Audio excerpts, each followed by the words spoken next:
Last year, South Africans spent 1.5 trillion rand on gambling. That's more than the entire national healthcare budget. In a country where 40% of the youth don't have jobs, how is this even possible? And also, why are you guys so bad at gambling? Because if you guys were winning, we wouldn't be this poor. Let me give you an example. This is Katlego. He is AI generated because the real Katlego did not agree to be in this video. If you were gambling away the money that you were gonna use to buy your family's groceries, would you want to be on camera either? Anyways, so this is Katlego. Him and his family did not eat last night. I'm about to give him 500 rand out of the kindness of my heart. He's about to bet it on the Orlando Pirates winning tonight. Katlego, what the f are you doing? Now, at a glance, this might seem like a stupid decision, and it is, but almost 44% of South Africans receiving grants are acting this way. And today, we're gonna find out why.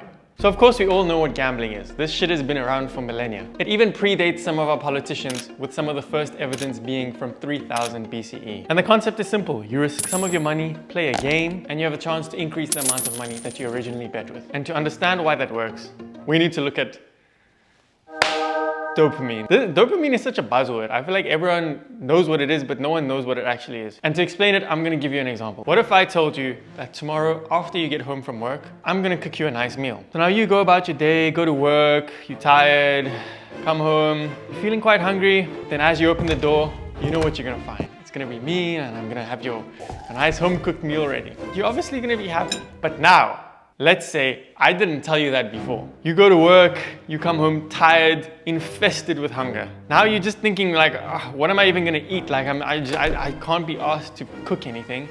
And then as you open the door,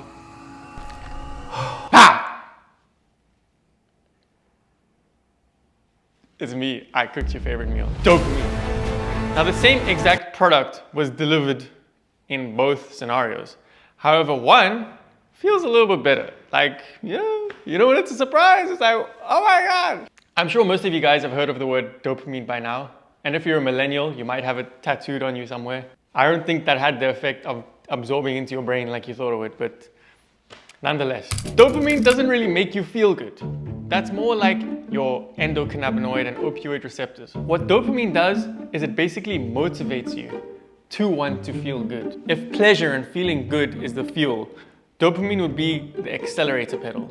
Not the actual fuel, but the accelerator pedal. You hear what I'm saying? And it basically controls something called the reward prediction error.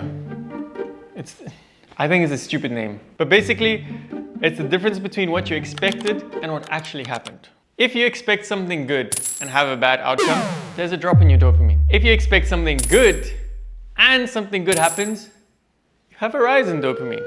But it's not that much. It's not that much. The interesting part is, if you don't expect anything, or if you expect something bad, and then something good happens, you have a huge dopamine surge.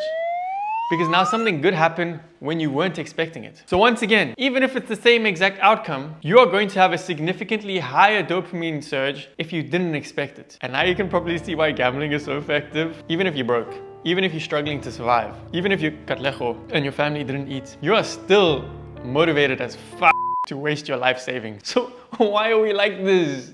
Why did this even happen? So if we go back to the past and see what our ancestors were doing while they were frolicking in the wild, for them, nothing was ever promised. You know, some days you wouldn't eat anything, other days you would have a whole carcass to share with your tribe. Some days you'd have a water stream, the next day it would be dried up. Nothing in life was ever promised. If our brains rewarded us for what was regular, what was consistent, we would basically be f***ed. Because imagine you would always go to a specific location to find water, and every day that you went to this little stream, you got the same amount of satisfaction. But then one day when it gets dried up because, you know, nature, you would have basically no other options for water. You would dehydrate and die before you even get to your expected life expectancy of 35.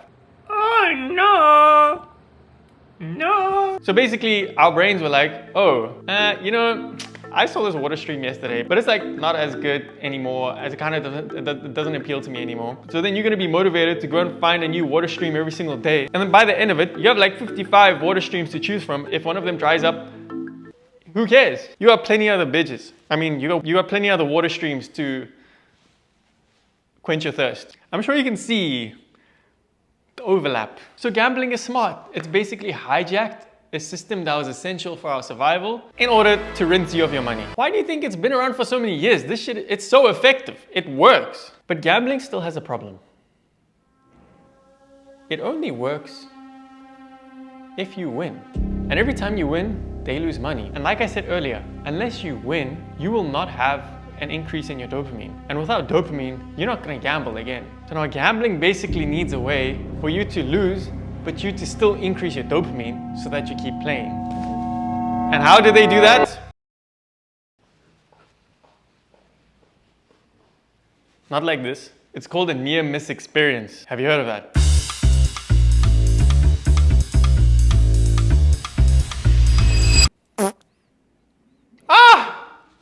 So close. I gotta play again, right? So let's revisit our charts. If you lose, but you almost won, you still get a dopamine spike.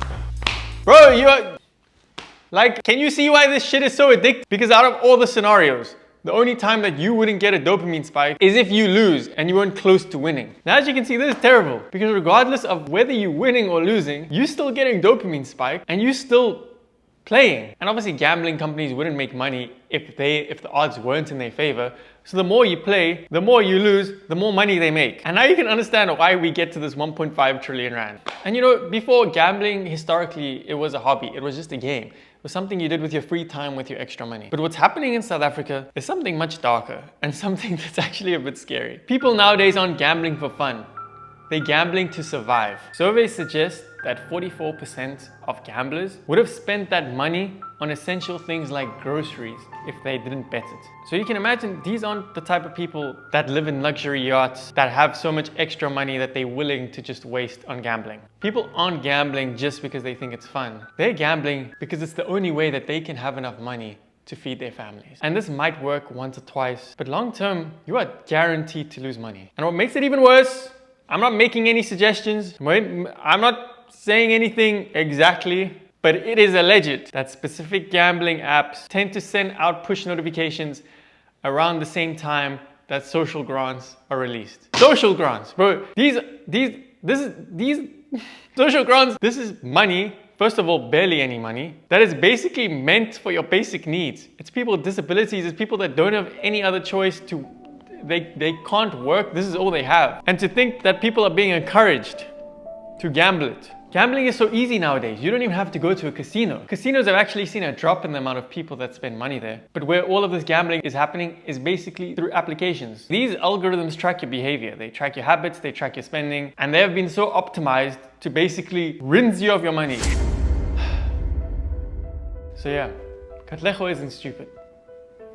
He isn't reckless. He's trying his best and he's doing exactly what his brain evolved to do. Chase the unpredictable rewards. And the problem is, there's now a $1 trillion industry standing in his way of financial freedom. Well, not even financial freedom, just eating his damn food. I know I always give you guys these depressing facts about society and never actually give you any solutions.